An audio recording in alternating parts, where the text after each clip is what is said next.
And so what was cool about this opportunity was it was extremely complicated for the Museum of Contemporary Art to pull this off. Because of course it had to happen at Shine King on the west side, at Little Black Pearl, all the black places. I wanted all of the trustees from the Museum of Contemporary Art to know where else I hang out, that they might want to endow those spaces too. Like I wanted to spread the loot, decentralize, is Madeline here? I wanted to move things into the city. So Theaster, the urban planner, was like, beautiful things shouldn't just happen at this one place downtown. It should go to these other places. I got all these little devices, these little interventions that really ain't about object making. They're about some other things that seem totally right for who I am. What was cool though was that in all of the fixing and figuring out, the curators figured out that Theaster can do complex projects with a little bit of money, and he's nice to work with. So they told that to Francesco Bonami, who then gave me a call.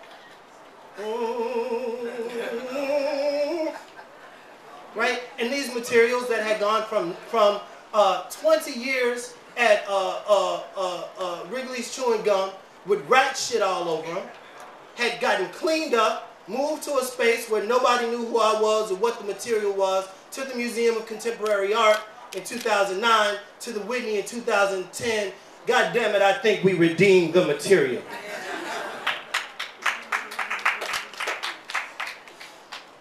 At the same time that was happening, so this is Theaster, the installation, performance, planner, religious converter. At the same time that was happening, other kinds of projects were happening in my life.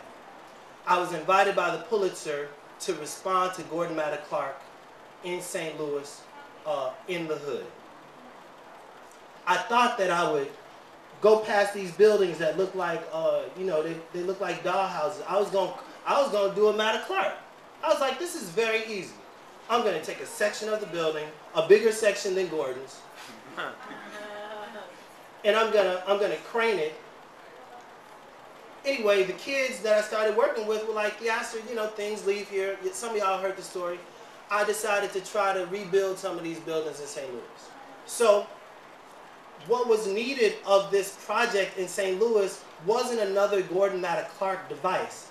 It was a disenfranchised black community, and I was a catalytic moment lodged in that neighborhood that could then access the cultural wealth of St. Louis, like the local aldermanic support and like some outside support from Coggy and people like that. It was like, let's rebuild some buildings. And so it felt like an art move in my head because it's a kind of risk. There's no chance of reward. It ain't like I'm attempting to be a developer and make some loot. But the artistic gesture was, let's rebuild the building, right? And like, that was the best thing that I could offer Gordon Matta Clark as a response, the best thing I could offer Hyde Park, St. Louis as a response. It felt like a good thing to do.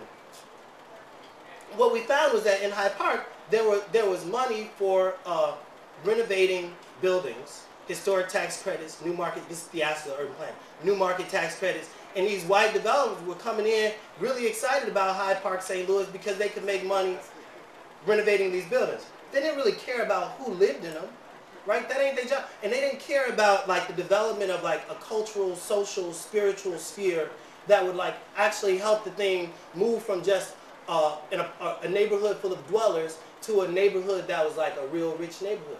So now my intervention was, I think I could plan the cultural life of Hyde Park, St. Louis as an artistic gesture that just happens to be a little bit different, but uses the set of skills, the tools in my toolbox. I can't paint, but I can write a tax credit application. So I started tearing up buildings all over the country, y'all.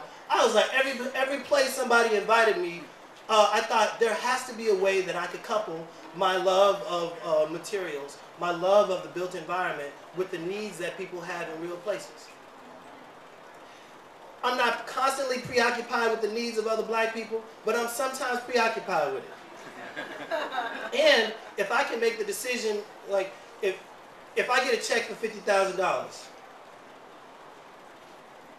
then I can make a decision with that loot about like other gestures that are not supported by grants, other gestures that are not supported by museums. I could be the motherfucker that makes something happen in a place. And all the people who got 50,000 times 300,000, those people will feel stupid and guilty that they haven't done it before me.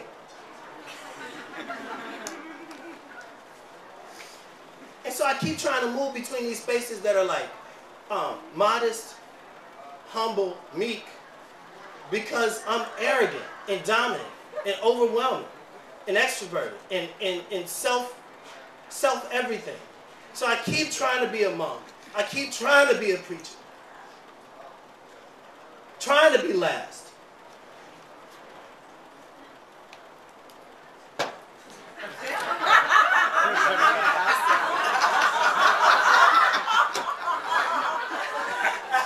But funding these projects can be difficult. I think it's time for me to shut up.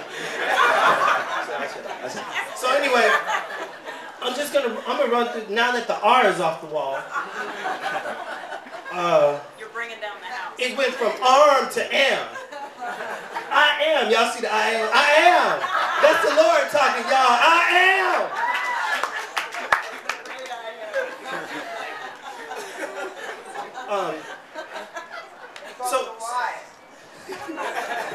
So if I could just like help with these chairs, I'll give you an example. I bought a building in Chicago that was in bad shape. It needed to be gutted. At the same time, Kavi's like, well, Theaster, if you're going to the Whitney, you should do something in advance of the Whitney in Miami so that people know what you do. I knew that the temple had something to do with shoe shining and kind of rituals around, like urban poor rituals that I wanted to elevate. So I was like, well, I got this old wood and, you know, I could like make a shoe shine stand. You know, and I'm going to make it out of this building. And so we have this abandoned building that I got to gut. I got a time crunch because I got to trick some work out that people could understand at least a little bit of what I do, right? So we extract the stuff from the building. We build a couple shoe shine stands. The shoe shine stands go to Miami. Isaiah Thomas shines shoes on the shoe shine stand. Everybody loves the shoe shine stand. Kavi makes money. I make money. Kavi gives me a check. We get the check. The building is gutted. I get some books. I want to like trick the building out. I got the check from the shoe shine stands from the guts of the building to rehab the building. So the guts paid for the rehab. It was so sweet. And then the guts bought a book collection, an album collection, did the structural work, bought another building. I was like, oh Lord, this is heaven. That there was this relationship, there was this like kind of ecology. That like kind of the extraction to the gallery, to the fair, to the museum, to a check, back to the South Side, back to Hyde Park, St. Louis. And that ecology felt like one work. It wasn't the building or the shoe shine stand or the museum opportunity or any one of the things by itself. It was those things together that constitutes one work. And it just takes 3 years to see the whole thing. So I need y'all, like I only been at this 2 years. I need y'all to give me a minute. So then we got another check and I was like, well fuck. What do we do? So we got on Craigslist and we bought a barn and we like changed the front facade of the thing and then got another check and then we bought 2 more buildings and we got another check and I was like, this is getting fun. Let's buy some buildings in St. Louis. Let me send some money to my cousin in Detroit. Let me fund other artist projects. Because if this thing is only going to last 2 years, Kavi's going to ensure that this doesn't last 2 years. If this thing is going to last my life, then how do artists, how can I help us think harder about not just depending on another kind of philanthropist? That artists at some point have to use the resources that we have to do more in the communities that we live in. And it shouldn't just be like you can get a bigger and bigger studio space. At least that's what I think.